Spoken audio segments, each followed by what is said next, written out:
سلام، خوش اومدید به یک ولاگمس دیگه و یک ویدیوی دیگه.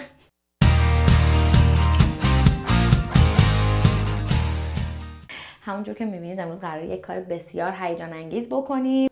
فکر کنم از ظاهرم مشخصه، از لوکیشنم هم معلومه. قبل از اینکه برم سراغ کار اصلیمون بگم که خیلی ممنونم از همه فیدبکی که بهم روی ویدیوها میدید. واقعا خیلی برام ارزشمنده. اگر که کانال رو سابسکرایب ندارید حتما سابسکرایب بکنید تا سری ویدیوهای ولاگمس رو از دست ندید. همیشه هم خیلی خوشحال میشم که بازم نظراتتون رو برام بنویسید. خب امروز میخوام یه کاری رو انجام بدم که قبلا هم انجامش دادم یک بار، واسه همین خیلی مجهزم.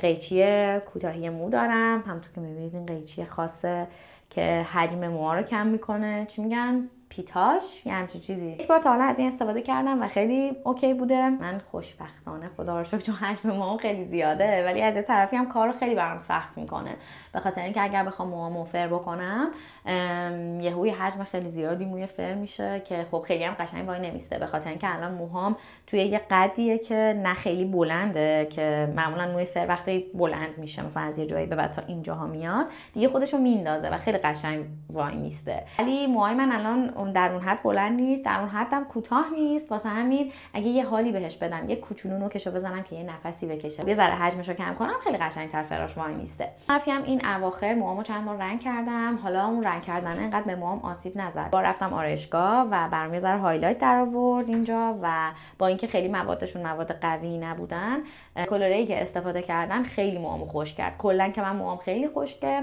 ولی همون موادی که استفاده کردن باعث شد موهام خشک‌تر بشه و بعد که اصلا پشیمون شدم چرا اصلا موهامو رنگ کردم. احساس می‌کردم اصلا بهم نمیاد و با هر بار شستن موهام یک رنگ زرد و نارنجی و اصلا یه چیزای کثافتی میشد. حالا ریشه موهام که خب هی در میاد، اما سعی می‌کنم یه رنگ خیلی ملایمی استفاده کنم چون میزان سفیدی موهام خیلی زیاد شده، ولی اون اصلا به موهام آسیب نمیزنه و ریشه موهام خیلی سالم و خوبه. نوک موهام همچنان اون خشکیه رو داره، اون چند رنگیه رو داره و خب تصمیم گرفتم هر چنگایی تو خونه خودم یه ذره نوکشو بزنم که هی موهام رشدش بیشتر بشه و بلندتر بشه. تصمیم هم گرفتم دیگه موهام رو کوتاه نکنم اونقدر. ویدیوی کوتاهی موهامو که بعد از فکر می‌کنم چندین سال موهامو کوتاه کردم، حتما لینکش رو میذارم براتون برید ببینید، چون موهامو در واقع اهدا کردم. یه 25 سانت حدوداً موهامو کوتاه کردم و خب موهام سالم بود، هیچ رنگی روش نداشت، واسه همین موهامو به یه مرکز در واقع بیماری‌های خاص برای بیشتر بچه‌ها که کلاگیس و اینا درست می‌کردن اهدا کردم. واسه همین دیگه خیلی حس خوبی داشت اون کاری که انجام دادم و بعد از اینکه موهامم کوتاه کردم یه چند بار هی باز رفتم کوتاهش کردم، چون اون موقع کلا تو فاز موی کوتاه بودم. خیلی قشنگه موی کوتاه، همچنان هم میگم خیلی زیباست حتی اگر موهاتون فره، ولی قشنگیش اینه که تو همیشه تو همون حد کوتاه نگهش داری. یعنی اگه بری تو فاز این که بخوای دوباره موها رو بلند کنی اصلا یه چیزی میشه که بین زمین و هوایی. یه دوره‌ای هم این وسط اکستنشن گذاشتم روی موهام که خیلی راضی بودم، یعنی خیلی دوستشون داشتم، عین موهام بود. یعنی هر کسی که منو میدید باورش نمیشد، مثلا بهم میگفتش که احساس میکنیم همون بتی قبلی دوباره اومده، یهویی موهات همون شکلی شد که بود، چون واقعا عین موهای خودم بود و هیچ کس اصلا متوجه نمیشد و انقدر کارش طبیعی بود. و ندای عزیزم که اگر ویدیو رو میبینه همینجا بهش سلام میکنم، اون رو انجام داد و 2 سری من موهامو اکستنشن ترمیم کردم و خب این سری آخر که دیگه ریمووشون کردم دیگه اینجوری بودم که خب من که دسترسی به ندا ندارم، کار هیچ کسی جز ندارم قبول ندارم، واسه همین دیگه کافیه و موهام قدش هم به اون میزانی رسیده بود که بگم اوکی حالا دیگه در بیارم اون گپ نه کوتاهی نه بلندیه رو گذروندم با موهای بلند و اکستنشن و الان دیگه میذارم که موهام بلند شه. من موهامو خیس کردم ولی امیدوارم که همچنان خیس مونده باشه.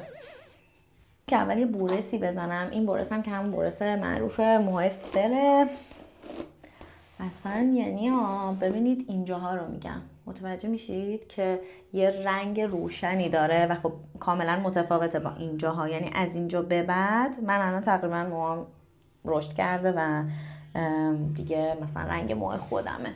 خب میبینید ریشه موهامو، یعنی یه جوری موهام رشدشون و سفیدیشون با سرعته که اصلا واقعا نمیدونم باید چیکار کنم. اوکی، اول از همه میخوام که اون ویدیویی که پیدا کردم رو بهتون نشون بدم و بهتون بگم که از چه روشی دارم الان استفاده میکنم. این اون ویدیویی که پیدا کردم و میخوام باهاش موهام رو بزنم و ببینم که داره همون قیچی که دارم رو نشون میده. اوکی، خب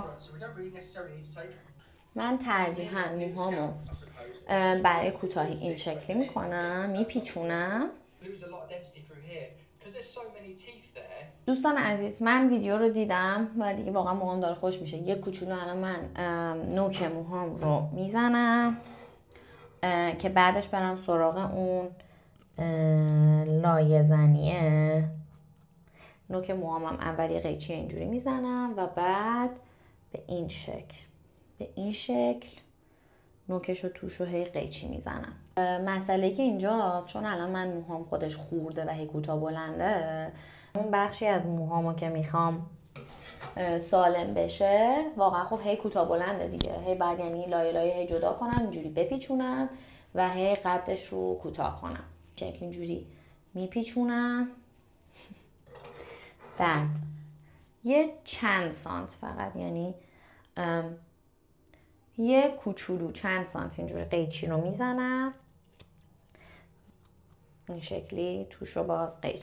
و یه نکته ای هم راجع به موهای فر بگم، خوشبختانه توی موهای فر واقعا مشخص نمیشه که حالا مثلا اگر یه ذره تنظیم نباشه، هی کوتاه بلند باشه و اینا، مشکلی پیش نمیاد. یعنی اگر موهاتون فره خیلی نترسید از اینکه حالا بخواید در حد مثلا 2-3 سانت 3-4 سانت یا حتی 5 سانت نوک موهاتون خودتون تو خونه کوتاه کنید. حالا من کاری که میکنم اینه که روی همین یه تیکه موهام به شما نشون میدم که با این یکی چجوری حجم موهامو میگیرم و بعد دیگه بقیه موهامم انجام میدم و در انتها لوک نهایی رو که دیگه موهامو شستم و استایل کردم و اینا بهتون نشون میدم. جدا میکنید. ببینید اینا رو من همه رو فقط صرفا اینجا دیدم دارم انجام میدم. استادان گرامی که اگر من دارم اشتباه انجام میدم بیایید و لطفا منو اصلاح کنید، ولی فقط صرفا یه تجربه‌ایه که دارم توی خونه انجام میدم و میگم من خیلی روی موهام حساس نیستم، موهام فره. اگر یه وقت اتفاقی هم بیفته خیلی چیز ریسکی نیست که دارم انجام میدم، ولی اگر شما کسی هستید که حساسید روی این موضوع و حالا موهاتون اینجوری فر نیست یا حجمش زیاد نیست، تو خونه انجامش ندید. آقای گفت قیچی رو اینجوری میکنید داخل و این شکلی میکشید بیرون.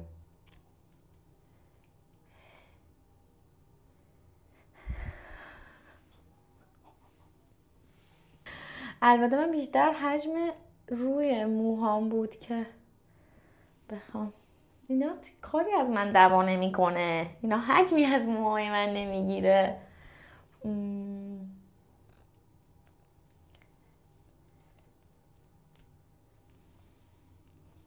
نمیدونم دارم درست انجامش میدم یا نه. خدا ایشالا کمکم کنه. خدا ایشالا شفاف بده بیشتر.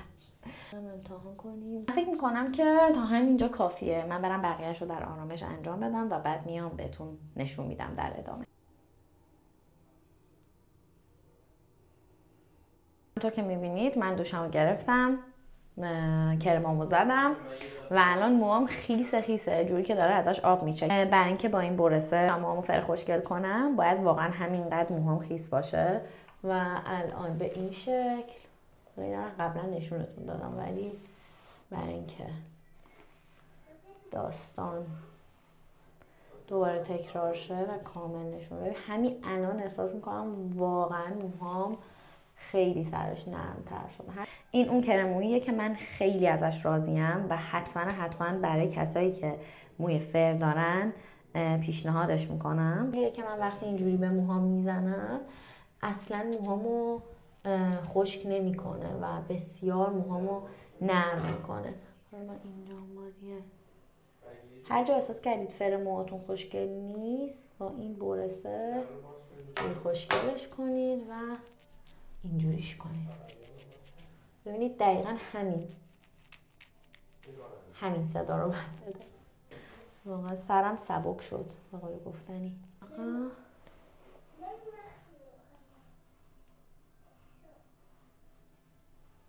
حتی همینم میتونه من الان باز هم این یه دور دیگه که اون کرمو رو زدم.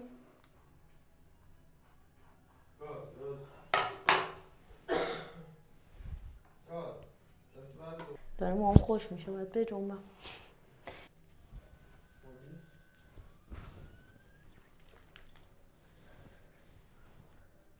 تا همینجا داستانم اوکیه، کاملا راضیم. خب این از این الان موهای منه برس شده قشنگ، تمام گره ها باز شده. اون کرم رو بهش زدم، حالا الان با سری دیسپانسر خشکش میکنم و ببینیم که چی از آب در اومده دیگه. آها یه چیز دیگر یادم رفت بهتون بگم، از یک عدد پارچه باید استفاده کنید، نه حوله. وقتی که موهاتون اونقدر خیسه، بعد از اینکه کرمو زدید و استایلش کردید و اینا، اگه هنوز احساس کردید که اونقدر خیسه و آب داره موهاتون که داره ازش آب میچکه، با یه پارچه باید حتما موهاتون رو خشک کنید. اصلا با حوله این کار نکنید. حالا موهامو خشک میکنم، میام بهتون نشون میدم.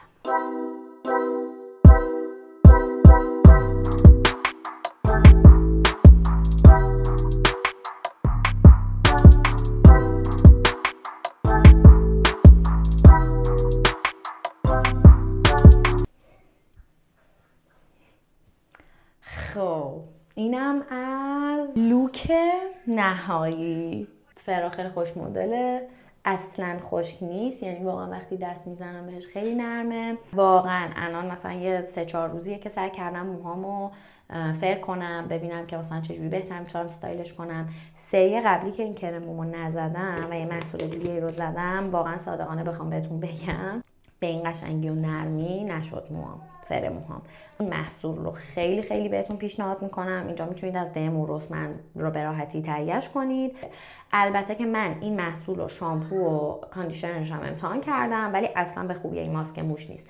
ماسک موشم 2 تا رنگ داره، این رنگ نارنجیش از اون سفیده بهتره. موهامم که خب قدش انقدر شده، اندازش هم همینه. اگر یه وقت مثلا کج و کلگی هم باشه، میبینید اصلا توی موهای فر واقعا مشخص نیست دیگه. حجمش هم به نظرم خیلی مناسبه. حالا یه کار دیگه که الان میکنم، این روغن خیلی روغن خوبیه، بسیار مو رو نرم میکنه و آروم اینجوری فقط یه ذره میمالونم به نوک موهام که خب همیشه خیلی خشکه و حتی اینجوری هم میتونم یه دستی بکشم. انقدر فر موهام خوشحالت شده که دوست ندارم خیلی زیاد دست بزنم بهش خراب شه. و این اسپری هم سعی میکنم به اینجا بزنم، چون خیلی این اسپری برای اون موریزه هایی که جوری از این قسمت ریشه میزنه بیرون مناسبه و میخوابونه.